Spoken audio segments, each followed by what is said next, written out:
I can't imagine any other filmmaker being able to create this from top to bottom with so much detail and bring you so into that world, you know, to create so many stories at once, which is one of the things I admire about Jim.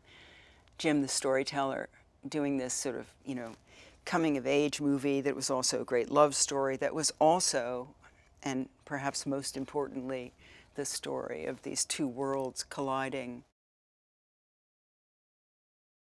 I remember having lunch with Jim, and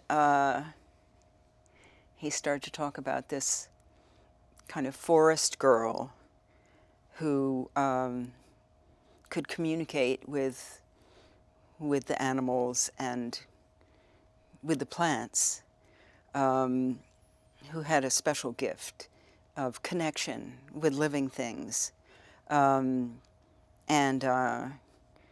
who had perhaps eventually a strong connection with Awa. And I loved the idea of this character. And then he said, well, and she's going to be about 14. And I said, oh. And he said, and you and I know how immature you are, so I think you can handle this. I have had to work completely differently than I ever have before, because you do have to strip away all of that, you know, Sigourney Weaver, whoever that is. And it's been kind of an amazing experience to go back in time and be with that person every day. And it's been quite an incredible year.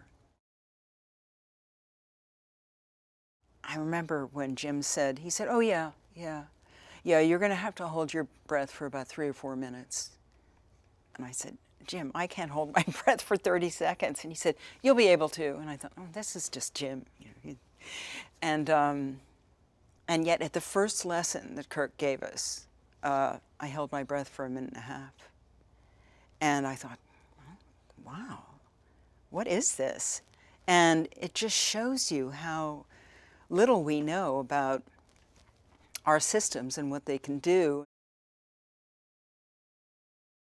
Zoe and I had a lot of fun because, you know, she would say, you know, you really need to, as the Na'vi woman, you need to, you know, conduct yourself like this. And, you know, she'd say to my brothers, take care of Kiri. And I'd be like, what? No one has to take care of me, you know, and I'd be like, just like, you know, just like you would be. And I'd stomp around instead of being a graceful Na'vi. And, you know, it's all just kind of, you know, we're actors, so it just all kind of tumbles out. You're not planning any of this stuff. But we had some good laughs about that. And of course, Zoe and Sam have such little children, and they're used to sweet children, you know. And suddenly they have these teenagers who are so moody and unpredictable.